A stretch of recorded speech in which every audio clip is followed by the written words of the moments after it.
Selamat malam pemirsa. Di tengah berbagai ujian yang dihadapi pasangan Anies Baswedan dan Muhaimin Iskandar, mulai dari kasus hukum hingga berbagai penjagalan saat melakukan safari politik, Amin terus melaju dan tak gentar menghadapinya. Banyak keraguan muncul bahwasannya Amin tidak akan sampai ke tahap pendaftaran Capres-Cawapres. Namun dengan mendaftarnya Amin ke KPU kemarin seolah menjawab berbagai keraguan publik dan membuktikan mereka siap untuk berkontestasi di Pilpres 2024. Inilah yang akan kami sajikan dalam editorial malam hari ini. Anies Imin berlayar taklukkan ombak. Bersama saya Vera Bahaswan.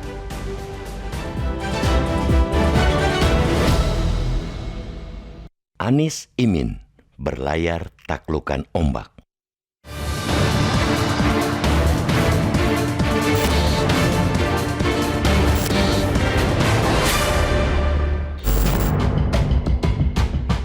Dikawal puluhan ribu massa pendukung, pasangan bakal calon presiden dan bakal calon wakil presiden Anies Baswedan, Muhaimin Iskandar atau Amin mendaftarkan pencalonan pada hari pertama ke Komisi Pemilihan Umum KPU pada Kamis 19 Oktober. Pasangan yang didukung Partai Nasdem, Partai Kebangkitan Bangsa dan Partai Keadilan Sejahtera ini berhasil meyakinkan publik bahwa merekalah partai yang paling siap untuk mengikuti kontestasi pemilihan presiden 2024. Padahal sebelumnya pasangan Amin disebut-sebut bakal gagal mendaftar karena terganjal kasus hukum. Bahkan seorang peneliti survei berani bertaruh mobil mewah bahwa Anies Baswedan pasca deklarasi oleh Partai Nasdem tidak bakal dapat tiket pencapresan karena berdasarkan kalkulasi politik, hukum, dan sebagainya. Bagi pasangan Amin, jalan menuju kontestasi tidak mudah. Perjalanan penuh kelok dan onak-duri dilampaui hingga masa pendaftaran ke KPU.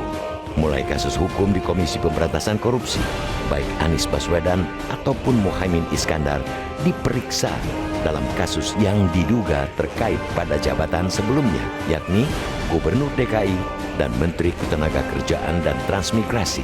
Tak hanya itu, penghadangan masa sosialisasi Amin pun banyak menghadapi kendala. Perizinan gedung atau lapangan tiba-tiba dicabut pada satu hari sebelum pelaksanaan kegiatan dengan alasan gedung atau fasilitas milik pemerintah tak boleh untuk kegiatan politik. Padahal relawan baca pres lain boleh menggunakan seperti di Bandung, Bekasi, dan daerah lainnya. Penghadangan terhadap Amin juga tak kalah maraknya di media sosial. Dengan berbagai meme, Anies Baswedan disebutkan sebagai bapak politik identitas, koruptor, dan sebagainya. Namun berbagai penghadangan itu tak menyurutkan masyarakat untuk mendukung kegiatan yang dilakukan Amin. Seperti di Makassar, Malang, dan Sidoarjo. Justru jutaan orang tumpah ruah bersama Amin. Berbagai penghadangan itu terasa aneh jika dilihat dari hasil survei di hampir semua lembaga yang menempatkan Amin pada posisi buncit. Seolah ada yang ditakutkan dengan pasangan tersebut.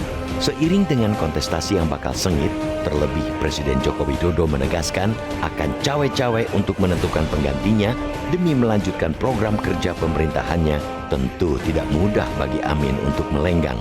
Putusan Mahkamah Konstitusi yang kontroversial karena meloloskan calon presiden dan calon wakil presiden meski belum berusia 40 tahun asalkan memiliki pengalaman sebagai kepala daerah diduga bagian dari operasi politik untuk mengegolkan putra sulung Presiden Joko Widodo yang menjabat wali kota Solo Gibran Rakabuming Raka sebagai calon pendamping Prabowo Subianto. Kini, setelah Amin dan pasangan Ganjar Pranowo Mahfud MD mendaftar ke KPU, tinggal baca pres Prabowo Subianto masih galau untuk mencari pendampingnya. Meski Menteri BUMN Erick Thohir dan Ketua Umum Partai Bulan Bintang Yusril Iza Mahendra telah menyiapkan segala persyaratan untuk mendaftar, nama Gibran tetap menguat, bahkan makin menguat sebagai baca pres Prabowo. Setiap kompetisi akan ada pihak-pihak tertentu yang menghalalkan segala cara untuk memenangkan pertandingan. Masa kampanye yang singkat sebanyak 75 hari ketimbang pemilu-pemilu sebelumnya berpotensi terjadi pelanggaran. Oleh karena itu, kita berharap penyelenggara pemilu yakni KPU, Bawaslu, dan Dewan Kehormatan Penyelenggara Pemilu bertindak profesional, netral, dan bekerja sesuai tupoksinya masing-masing. Wasit jangan ikut bertanding. Jika wasit ikut bertanding, bukan pertandingan yang bakal terjadi, melainkan tawuran. Tentu bahaya, tak?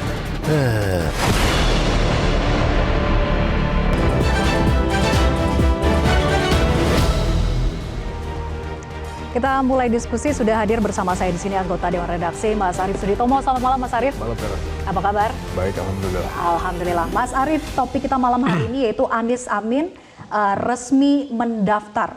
Awalnya memang banyak pihak yang meragukan bahwa pasangan Amin ini akan bisa berlayar begitu, tapi ini adalah membuktikan kemarin sudah mendaftar. Apakah juga ini sebagai pembuktian berbagai macam upaya penjagalan itu bisa terbantahkan dan konsistensi dari pasangan Amin ini bisa mengelakkan berbagai cobaan itu tadi? Mas? Ya, Vera, yang namanya politik perebutan kekuasaan itu tidak akan pernah mudah dan pasti akan keras.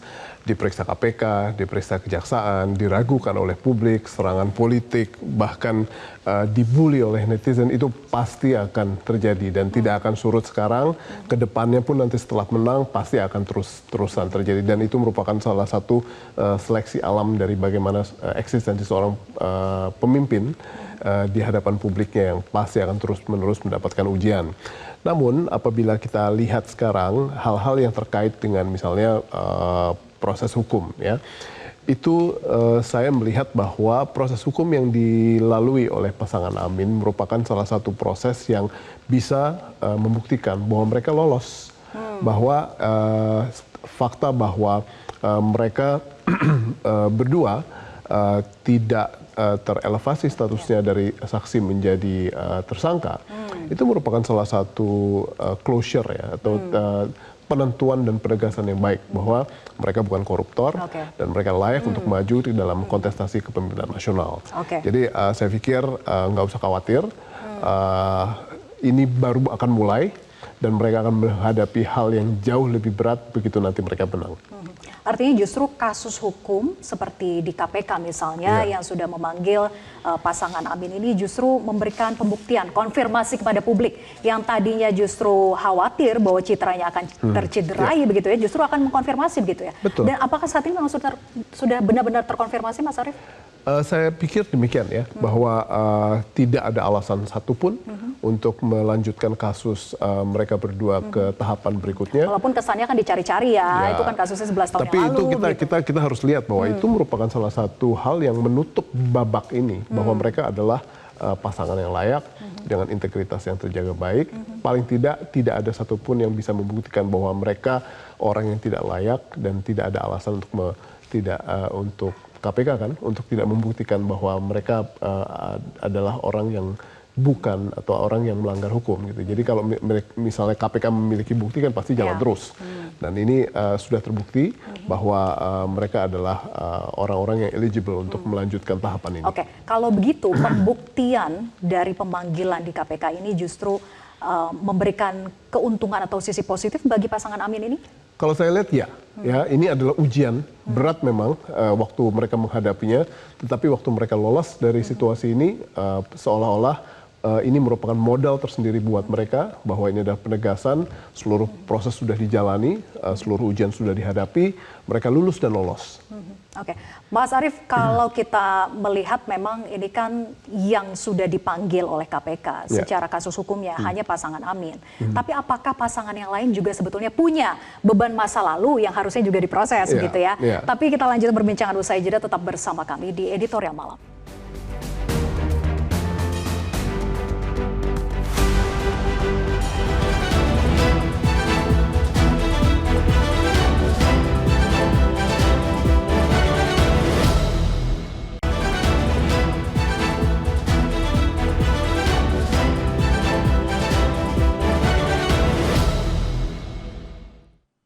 Sore itu dia mengatakan, ini besar, ini tidak ringan. Bung Anies siap. Betul Pak Surya tanya begitu. Bung Anies siap, ini besar. Saya bilang Bang Surya bismillah, bila ini dijalanin sama-sama, bila ini diniati dengan niat baik dan dengan komitmen bersama, saya insya Allah siap. Dan beliau peluk saya di ruangan itu. Sesudah itu gelombang tidak pernah berhenti, menerpa terus-menerus. Apa yang sedang ditunjukkan kepada bangsa ini? Bangsa ini banyak yang bertanya, mungkin berubah di ujung, mungkin berubah di tengah. Kenapa? Karena sudah terlalu sering kita ditunjukkan pada inkonsistensi. Kita sering ditunjukkan pada sikap berubah tengah jalan. Hari ini kita menyaksikan bangsa ini sedang diberikan contoh apa itu konsistensi, apa itu keteguhan, apa itu lisan dan perbuatan. Ketika kata-kata sering dipertanyakan, bangsa ini dalam situasi terombang-ambing. Perubahan yang dikirimkan dari ruangan ini adalah perubahan tentang kepercayaan, mengembalikan kepercayaan publik pada proses politik, mengembalikan kepercayaan publik pada para pemimpin-pemimpinnya. Kita lanjutkan diskusinya, Mas Arief. Tadi kalau kita simak pernyataan dari Anies bahwa mengembalikan kepercayaan publik pada proses politik, jadi memang sempat ya publik itu tidak percaya dengan proses politik yang ada, bahwa tidak semua bisa mendaftar ke KPU. Ya, saya pikir setiap pemimpin memiliki tantangannya masing-masing ya. Pada beberapa kalkulasi politik dari beberapa parpol atau bahkan sampai ke tahap pembicaraan orang-orang yang sebenarnya apolitik, itu mereka rata-rata memiliki teori-teori tersendiri. Mereka punya hitung-hitungan tersendiri yang ada yang berdasarkan hitung-hitungan yang sangat berdasar pada fakta. Ada yang hanya sekedar like or dislike. Dan itulah yang pada akhirnya bisa kita lihat pada berbagai macam pasangan, juga khususnya terhadap pada pasangan Amin. Sehingga pada saat ada beberapa pihak yang menyatakan keraguannya, saya melihat bahwa apa yang terjadi pada kemarin itu merupakan sebuah jawaban atas seluruh keraguan itu.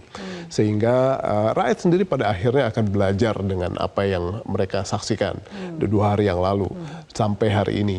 Karena ada misalnya beberapa orang yang dinyatakan amat sangat yakin bisa melaju, sampai sekarang ada yang bisa belum mendaftarkan sama sekali. Ya.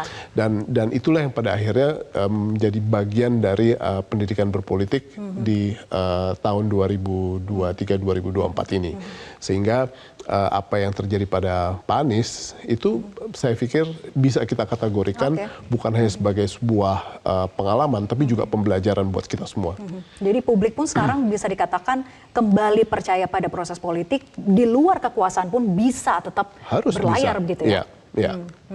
Oke, Mas Arief, kemudian ketahanan dalam menghadapi pertarungan politik ini akan seperti apa? Tadi Anies juga menyinggung bahwa gelombang politik ini tidak akan berhenti di sini. Betul. Kita tahu bahwa proses kampanye, apakah juga justru gelombangnya akan jauh lebih keras, Mas Arief? Ya, Vera, saya percaya bahwa setiap pasangan, setiap individu yang maju dalam kontestasi politik untuk memperebutkan tampuk kekuasaan nasional ini pasti adalah orang-orang yang kuat. Kenapa kuat? Karena mereka akan pasti menghadapi berbagai macam badai yang tidak akan surut lebih ringan daripada hari ini. Dan sudah barang tentu salah satu atau semuanya pasti akan memiliki bagasi atau beban masa lalu yang sendiri-sendiri karakteristiknya. Dan itu semua beban masa lalu itu akan sangat menentukan tapakan masa depan mereka. Apa yang akan mengganggu masa depan mereka itu amat sangat bergantung pada seberapa berat beban masa lalunya.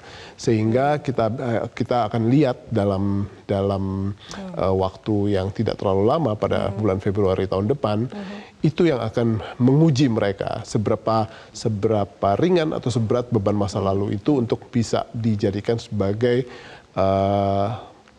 individu yang lolos dalam percaturan ini dan lolos dianggap publik sebagai pihak yang paling layak untuk memimpin kita. Ya, semua punya baggage, punya beban masa lalunya, tapi diganggu atau tidaknya begitu kan? Tapi kita lanjutkan nanti usai jeda, tetap bersama kami.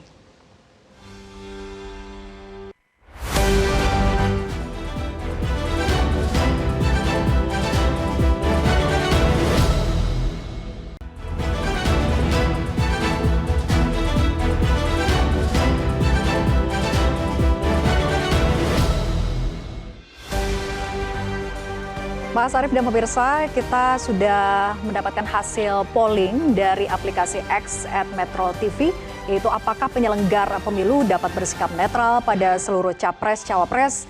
Jawabannya mayoritas adalah 71% menyatakan tidak netral. Nah, saya ingin tanyakan ini ke Mas Arief. Mas Arief, kenapa netizen ini sudah mencitrakan atau juga mengasumsikan penyelenggara negara tidak akan netral di pemilu 2024 ini?